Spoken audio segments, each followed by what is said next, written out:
Folks, welcome once again to our favorite weekly segment here on Make It Plain, Thursday Coast, with the founder of the largest online progressive community, dailycoast.com, the host of the podcast, The Brief, and the founder of Civics with a Q, Marcos Melissus. Hey, buddy, how are you?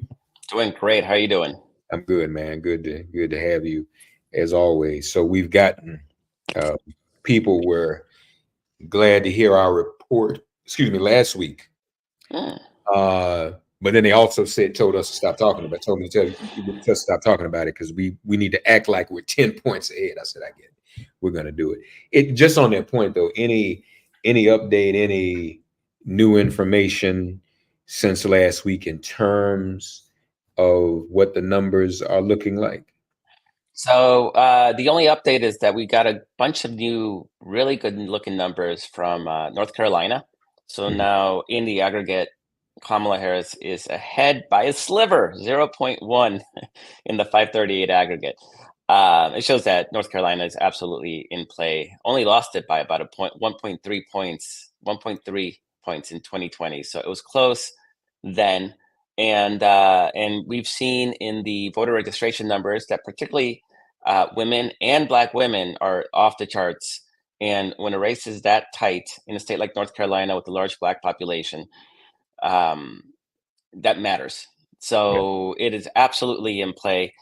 We've also seen three polls in a row now showing that Florida is within between 3 and 5 points, and that's still a bit outside the range of a good ground game. And the Harris campaign is not building a ground game in Florida, so it's a tougher thing. But it's to me it's a nice sort of bellwether. If we see that continuing to tighten, it shows that Harris is actually gaining, approaching like landslide territory. We're not there. We're not anywhere near that yet, but the conditions are certainly present for that to happen. So, and I'm sure we'll be talking about the debate because there's nothing more exciting. I haven't slept, Mark. I haven't slept since Tuesday. I've been so excited.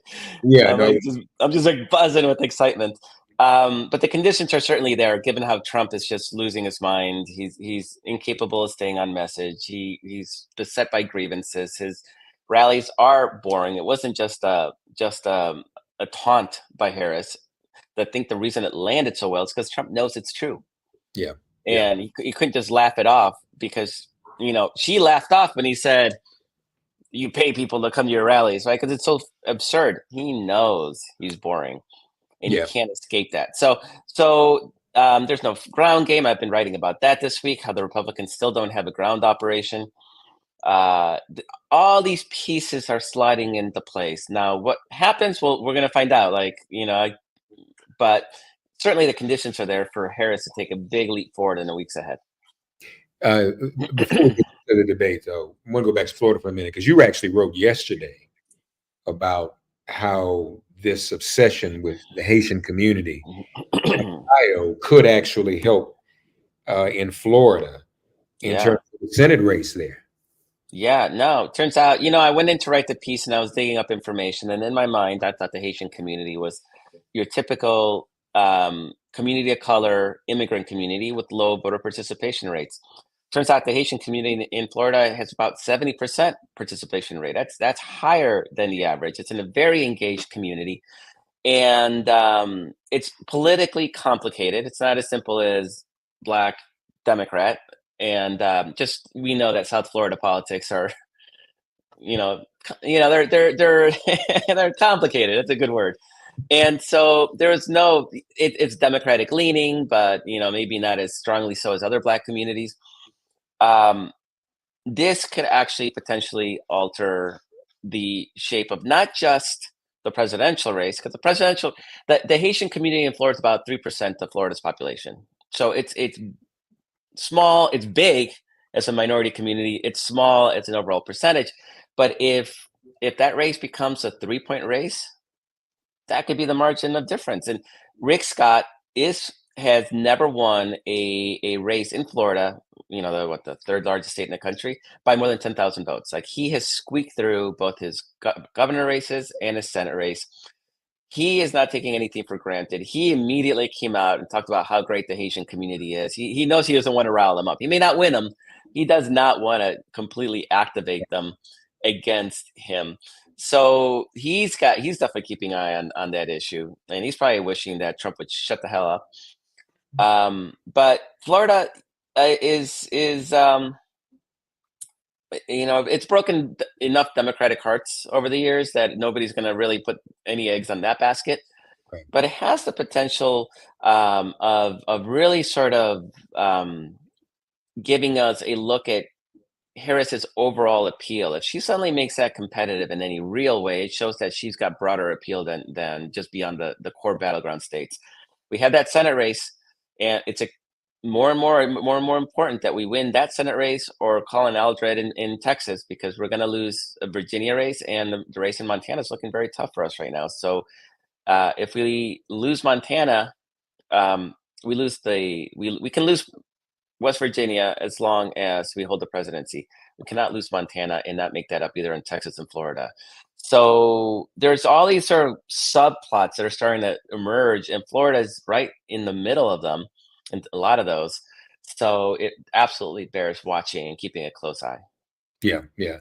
And people, and Rick Scott may know how unwise it is to offend the Haitians. I'm sure you recall in '92 when Daddy Bush was running for re-election, and as president, he stopped the Haitian boats from coming in with denied temporary protective status. This was a big story. It was probably one of the biggest stories before or since regarding Black immigrants, so to speak. All immigration stories are usually strictly south of the border, Central America, Latin America. But this was Haitian. It was huge. And people were dying on boats and everything. And he denied entry. And so there's an urban legend, although it may not be that mythical. I've asked Haitians this, that the Haitians who have it's often one of the Haitian forms of spirituality is often stereotyped and ridiculed, but it is their spirituality. And the word is that they put some on Bush to cause him to lose that election. And if you ask a Haitian if that's true, they say those who tell don't know, and those. Hey, I'll take their spiritual voodoo help all day long. Come on. Right. So Rick Scott probably knows. No, I don't want to. You don't want to rile up no Haitians. He knows what that might mean. So, but I mean, it really is. And let's segue into the debate. We've always looked for, thought we had on numerous occasions. There's always one thing that takes somebody out. Howard Dean screamed, and it shouldn't have, but it took him out. I just got off the phone. Who was I talking to? Somebody was just calling me and saying, Mark, how is it that Biden got taken out for his debate performance, but not one person has called on Trump to drop out after that terrible debate performance? But if there's just one thing that is living and has a life to it beyond the 48-hour cycle, I mean, dude actually got up there and said the Haitians are eating dogs and cats, and it has become its own meme. And I don't know, man. I'm sure even for his base, not that they hate him or disagree with him, but they even have to be saying, why is he even doing that kind of crazy stuff? No policy, nothing of meaning, nothing of substance. But let's segue into that and get your thoughts on how you think the vice president did. I think, we'll stipulate, I'm sure we agree she did an excellent job, but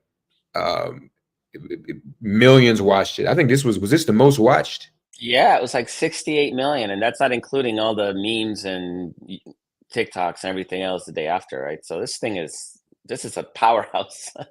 Yeah. And yeah, no. Mark, we'll stipulate she was beyond fantastic. She was so freaking good.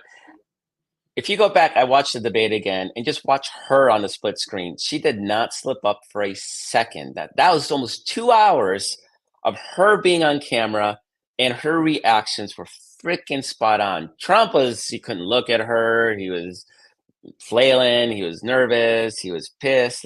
She was just locked on, staring at him. It was the biggest freaking power move. And when people talk, oh, she can't stand up to dictators, she just literally stood up to a dictator for 2 hours.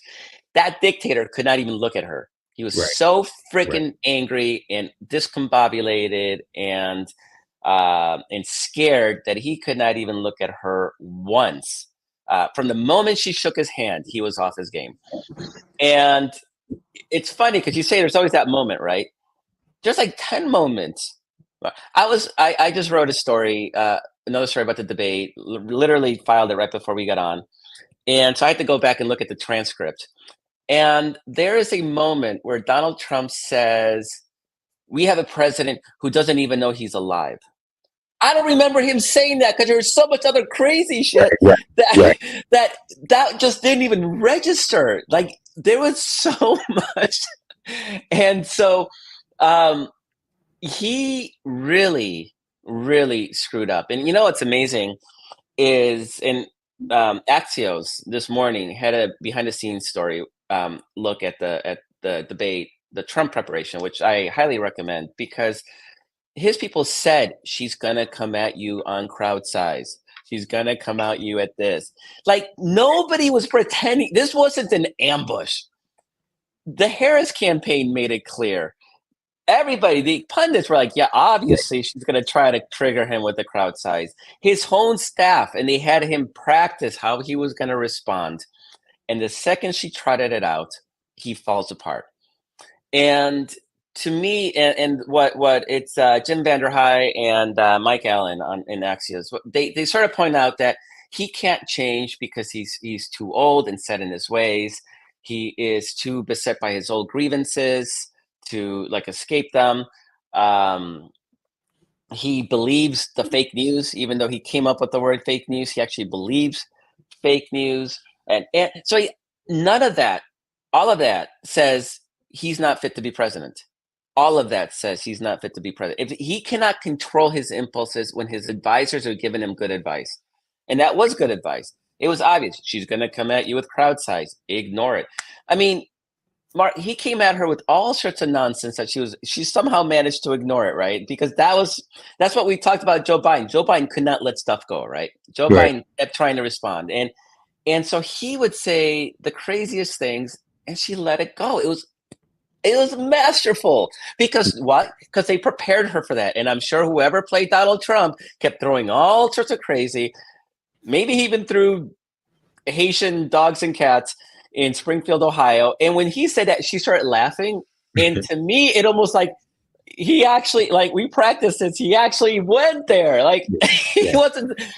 They threw the craziest stuff at me at debate prep just so I would be ready for the not so crazy stuff. And he actually got crazier than debate prep, right? It was absolutely wild. So you're going to see some polls this week that maybe show some shift or no shift. This is the kind of event that it's a slow burn. People are going to simmer on this for a while and be like, yeah, he couldn't control himself with Kamala. How is he going to control himself with actual enemies of the United States or his political opponent? And because there was nothing on that stage that looked presidential when we came to Trump. It was all of it. And Mark, I also want a couple of things. Young people haven't seen Donald Trump. Young people have not seen Donald Trump. These Zoomers weren't politically engaged during the Trump years, right? They got a lot of the sane washed stuff on their feeds, right? Because they got to see him unfiltered. And the memes and the videos on TikTok right now are absolutely brutal. Absolutely brutal. Good. Not even getting into the Taylor Swift endorsement, right? Them going oh, this is Donald Trump. My daughter's one of them, right? She knew Donald Trump is bad. She was at a debate party with her friends, and she's on a debate team. This is probably not normal for high schoolers, and she was texting me what is going on? It's yes, this is Donald Trump. It's not he wants to deport Muslims and all the bad things. Yeah, those are things that exist. But no, this is Donald Trump unfiltered. Congratulations, you're finally seeing it.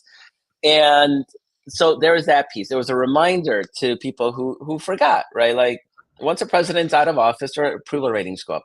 Joe Biden's approval ratings have gone up, even though he's not out of office. Once it's out of the electoral realm, this is a reminder to that crowd that no, this guy's pretty rough. And so in every possible way, this was a disaster for Donald Trump. I mean, his own surrogates couldn't defend him, so he had to show up to the spin room to defend himself, right? And because even his surrogates had enough pride to be like, yeah, no, that was pretty rough. So he went in there and talked about, I won the Newsmax poll 92-8. Like, okay, congratulations, you won the Newsmax poll, a good one. So he had to defend himself, and I don't know how this does not affect numbers, and it may not be apparent early on, but the seeds have been planted, and you better believe that the Harris campaign is going to keep reminding people over and over and over again. And she was brutal. Yeah, Mark. Yeah. I think she gets A's even for the body language.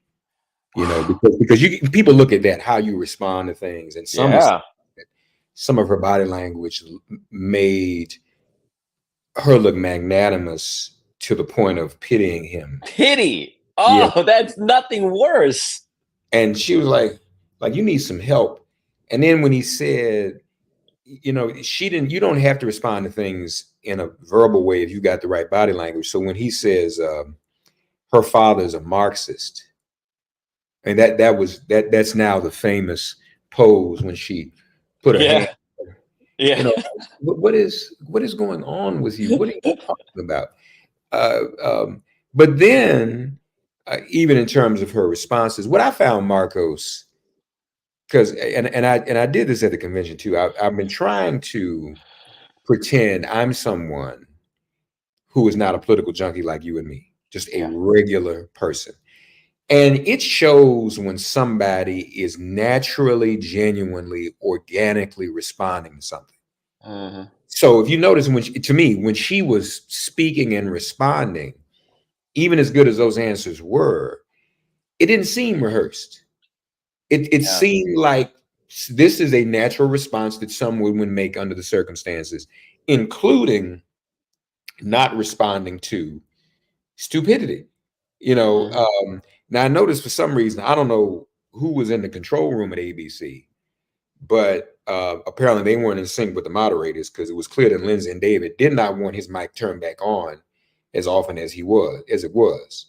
But then I don't think that helped him either. No, it showed again that younger crowd, this is how ignorant and obnoxious he is. Then he's saying to people your daughter's age in the audience that me, you, and everybody else runs out here and picks up babies after birth, after they're born, and abort them. Yeah. I mean, that is just, of all the, more people there are. If you and I wanted to get rich and have as many viewers and stuff on our shows as we wanted to, we would just do an alien conspiracy show. Everybody does that. That's what people are into. No one does killing aborting born baby show, and nobody's going to do that. That's not a conspiracy. Now you might say people in the alien conspiracies are kind of out there tinfoilish, but if we said let's do a show documenting people having babies and then aborting them, that's sick. Nobody. That's not what's going on. So, and then let's do a show on people eating cats and dogs. That's not a real thing. So I think in a way it further exposed him, like you said, to people who just had not seen how crazy he is. No substance to anything he said. He didn't talk about a single policy. The first answer she gave was on the small business, home ownership, right out the box. Lastly, the one thing I wish she had done, and I know in prep, and in moment you can't think of everything, but some things you need to repeat, need to hit more than once.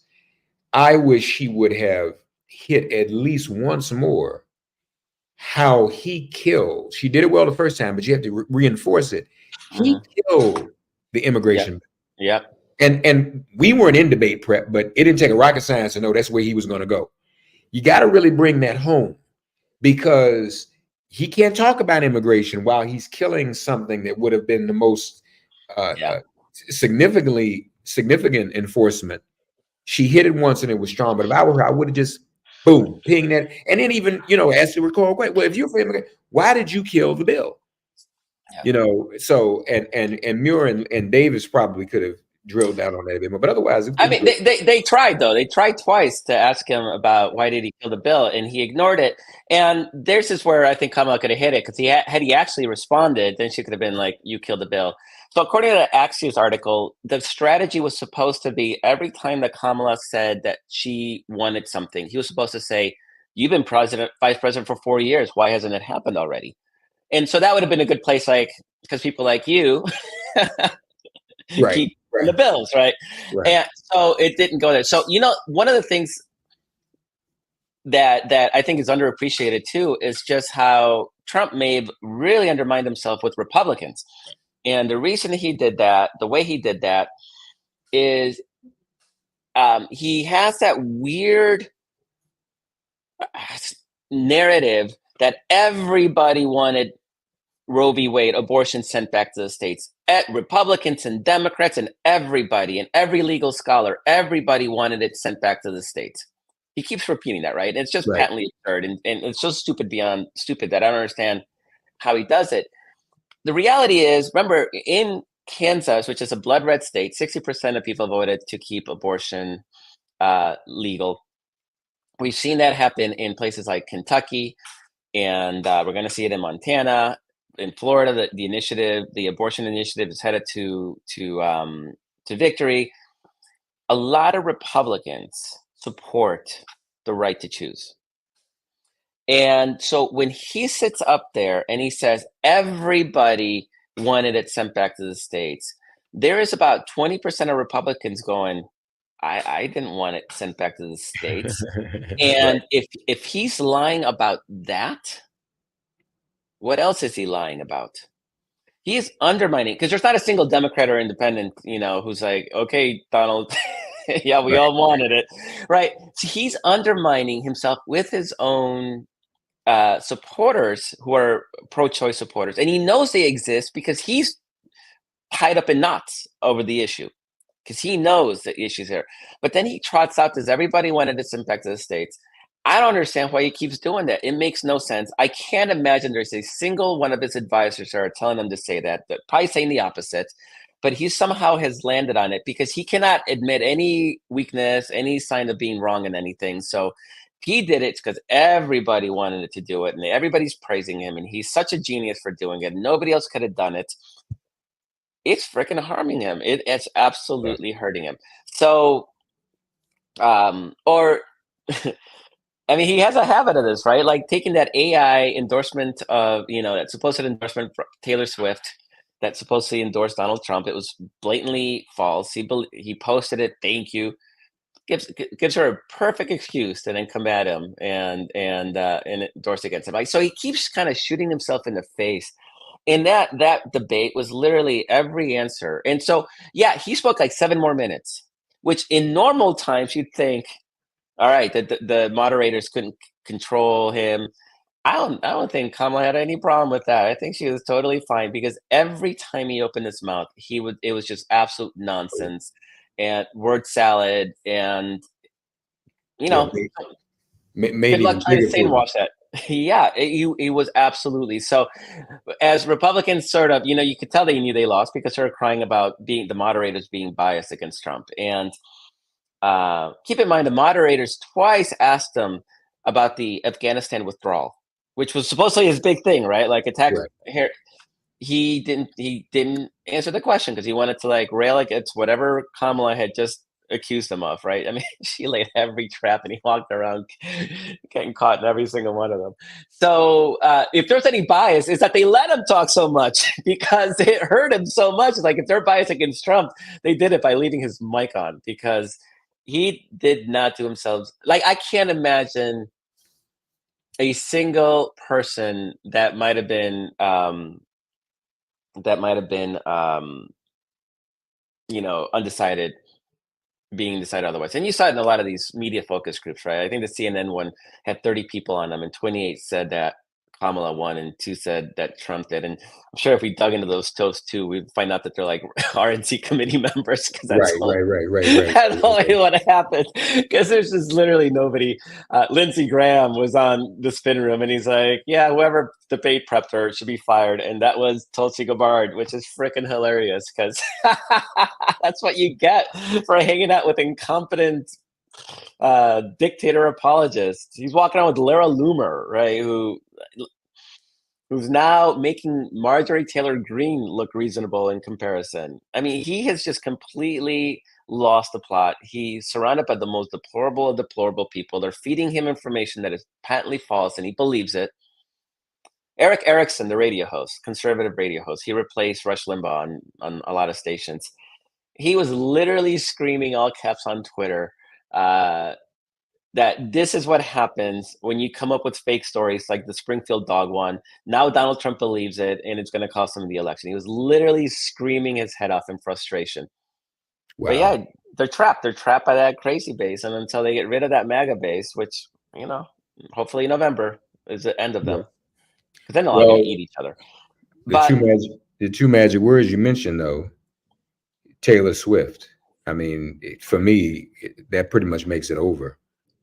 And then Caitlin Clark likes Taylor Swift's post, yeah, no, and they're all. now they're jumping on her saying "shut up and dribble." Um, and I'm like, I don't understand how people think that's helping them.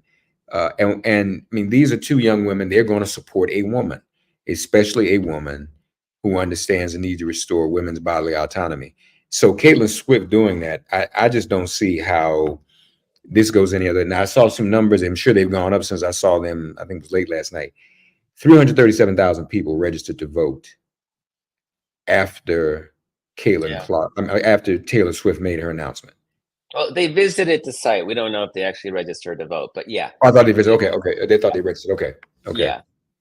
Yeah, the API doesn't say, but it's absolutely goosing. I mean, obviously, it also in web searches too for voter registration are way up.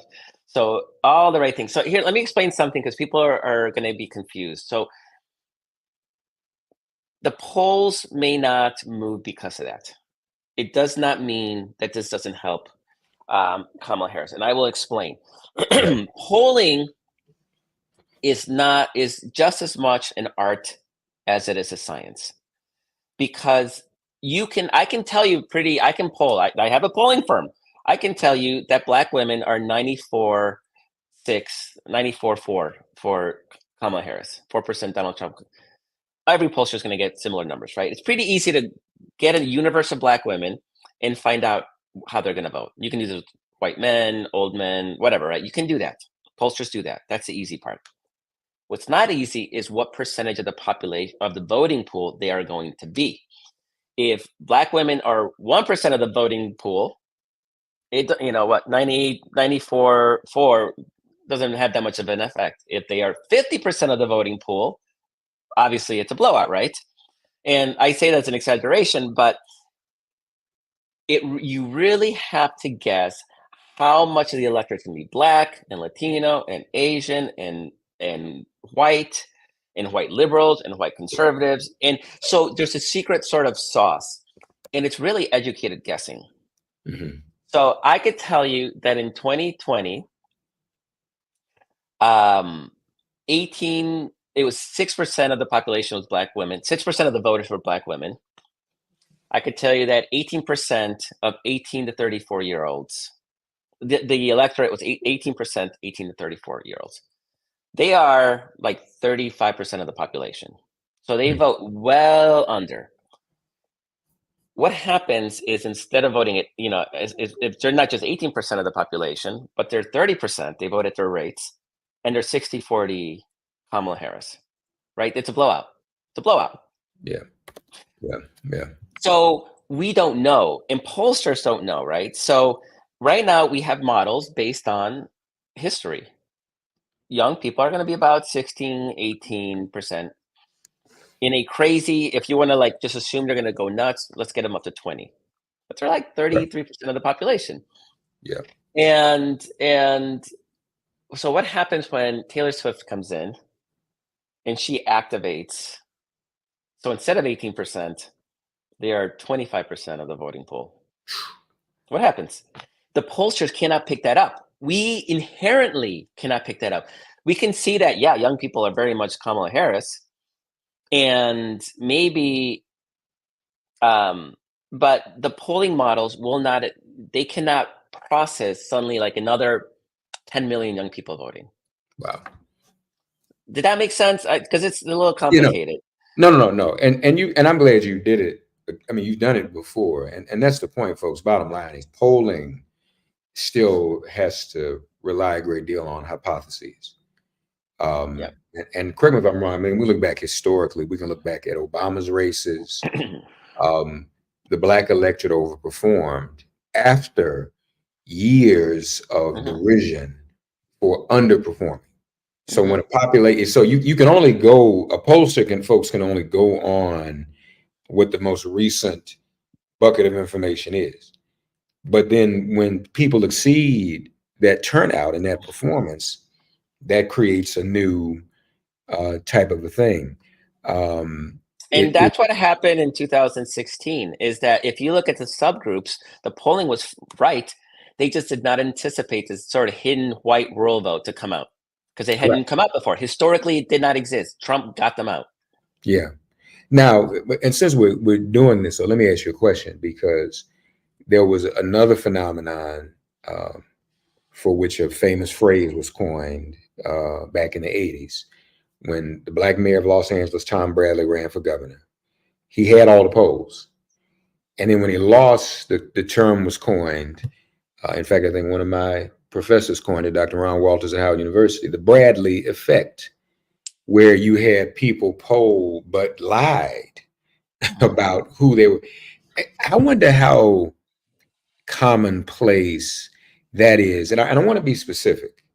And I when we look at, for example, because I saw some writing the other day about the Latino population, particularly Latino men, and them kind of being in Trump's corner.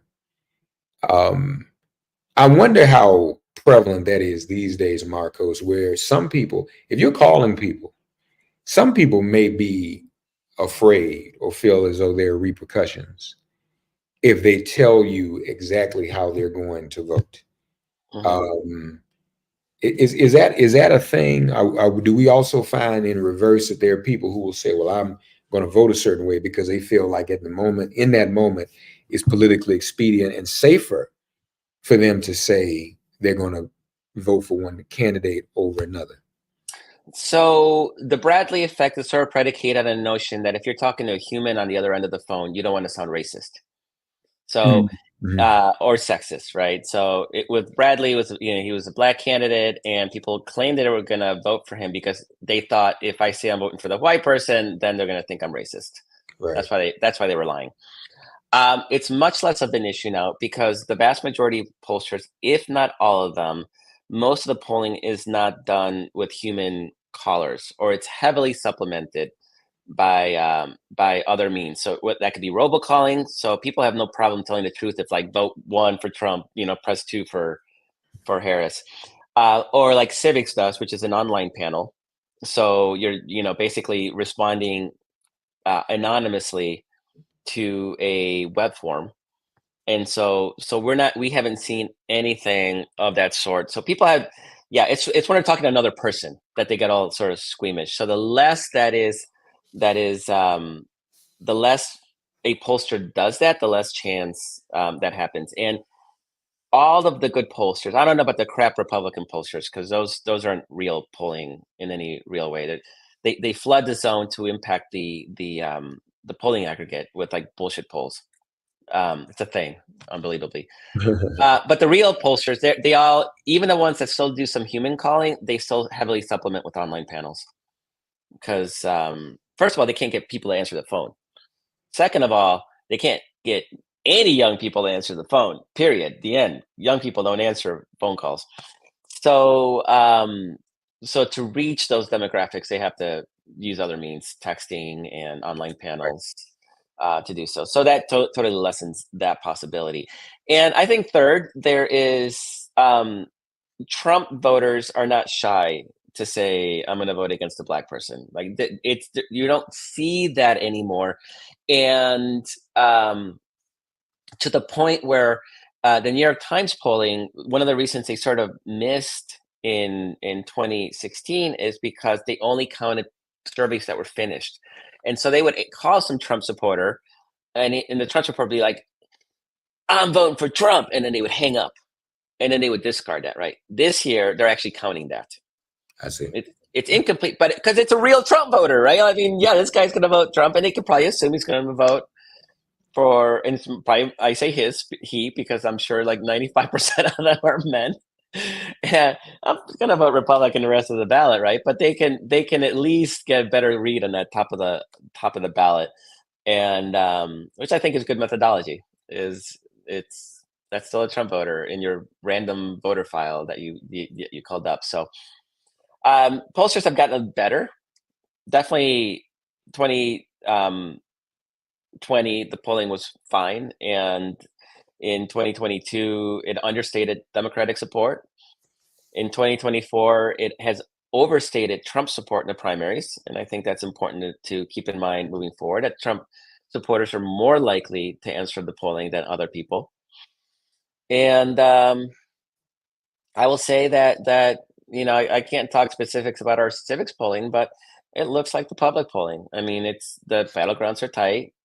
Kamala has a slight edge, and I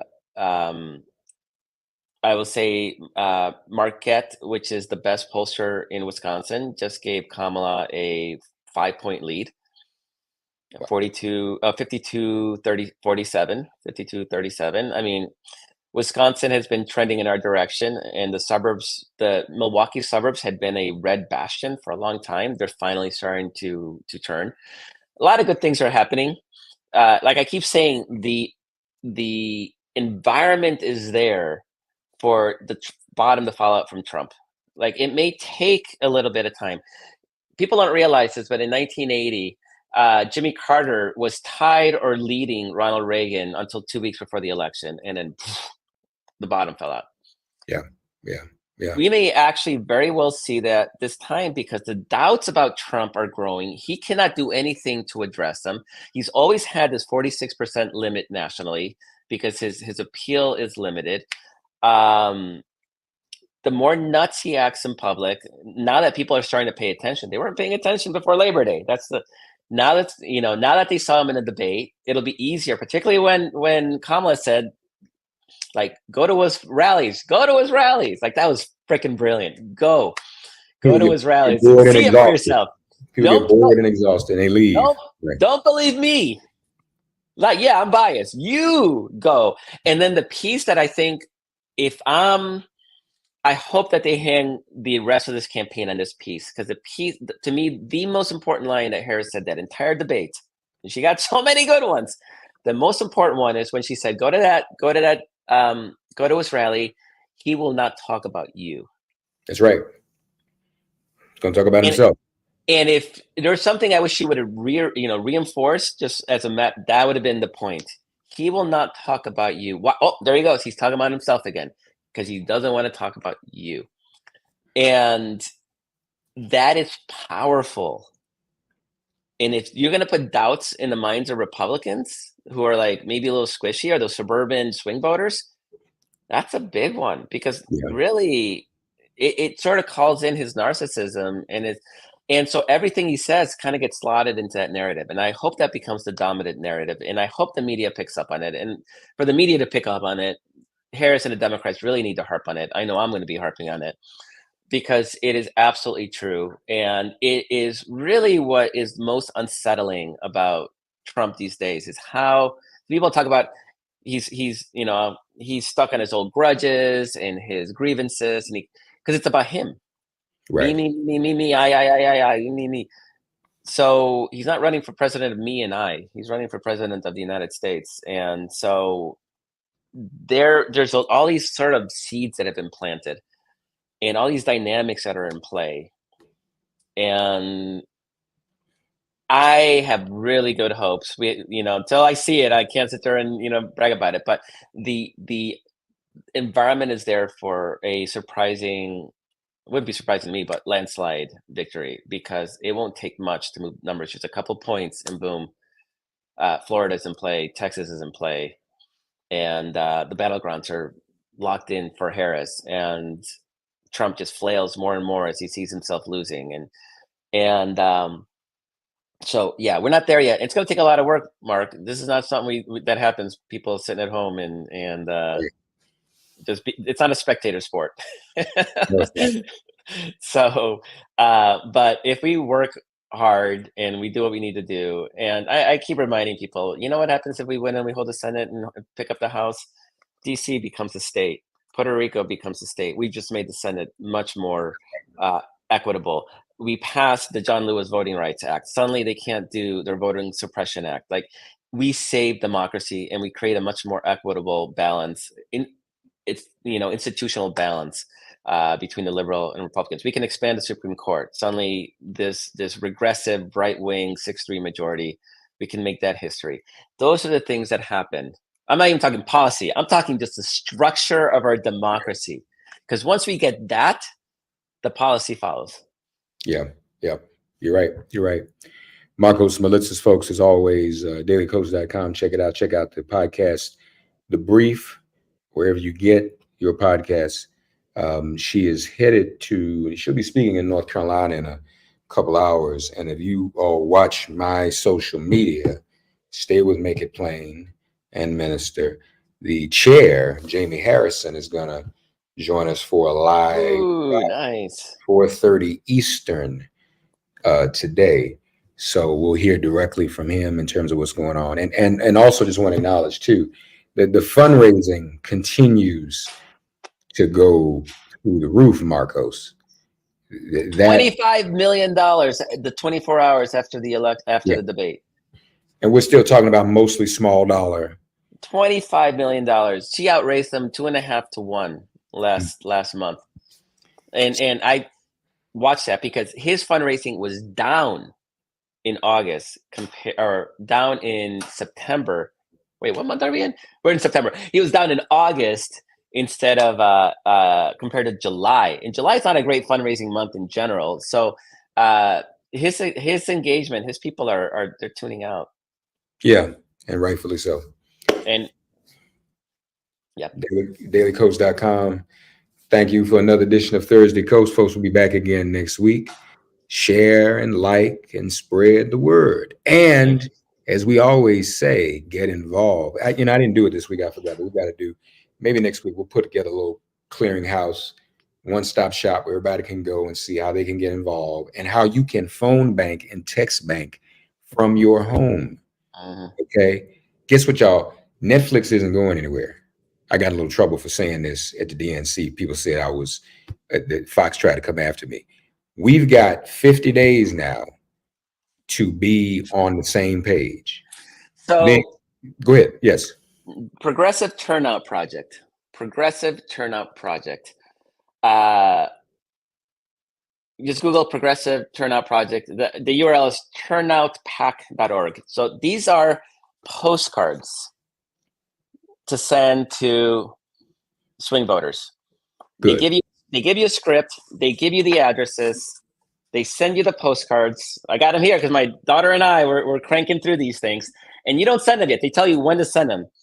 There's nothing that'll move numbers more that you can do than these handwritten postcards to swing state voters. Progressive Turnout Project. There's nothing better. And if you want to do phone call, knock on doors, fantastic. Do all that stuff. But if nothing else, I'm very introverted, Mark. I'm uncomfortable in so for me, calling people or knocking on doors, very uncomfortable. I can write postcards. And I'm writing postcards. So Progressive Turnout Project, they give you everything you need to contact swing voters. Yeah. And folks, that's what you can do. So please, I was saying at the DNC, we can go back to regular mundane misbehavior on November 6th. Trump tweeted that I was saying that people could go crazy. That's the real agenda. But I'll say it again. I wasn't playing. We got 50 days to act right. All right. And then if people want to act up again, November 6th. But from then, it's not a long time. That'll be here before you know it. One band, one sound. That's us. So take some time. Netflix is going to be there November 6th. All the stuff we do when we get home and work from work at night. Netflix, Amazon Prime Video, all of that is going to be right there. But spend an hour every night spreading the word, either doing postcards, phone banking, and you'll be even better for it. It's really a great way to meet people and engage and just deal with humanity. It's not a bad thing. It's even better than arguing with people on social media because no, it does nothing. And you're arguing with Russian bots anyways. That's right. That's right. Folks debating people that you're not going to change a soul. Yeah, doing that. And you don't even know if you're talking to a real person. You're not. Right. So folks, please, man, please, sir. Thank you, Marcos, as always, buddy. Thank you so much. Appreciate you. Catch you next week.